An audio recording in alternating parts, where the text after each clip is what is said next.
ৰাগ অনুৰাগ ধাৰাবাহিকখনৰ আজি নিশা হ'বলগীয়া এপিছডৰ প্ৰমো বৰ্তমান মুকলি হৈছে।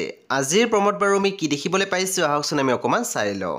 আজিৰ প্ৰমৰ প্ৰথম ভাগতে আমি দেখিবলৈ পাইছোঁ কস্তুৰীয়ে মাকৰ আগত কৈ আছিল বিবেকে এই খবৰটো পোৱা হ'লে কিমান ফূৰ্তি পালেহেঁতেন, ক'ত বা আছে গৈ।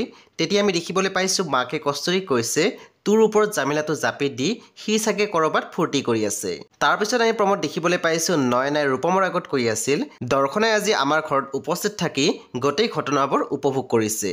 প্ৰমৰ একেবাৰে অন্তিম ভাগত আমি দেখিবলৈ পাইছোঁ প্ৰান্তনে স্মিতাৰ আগত কৈ আছিল সময়ে বহুত কিবা কিবি কৈ দিয়ে, গতিকে দাদাৰ খং নুঠতে তুমি এইখন ঘৰ এৰি যোৱাটোৱে তোমাৰ কাৰণে মংগলজনক হ'ব।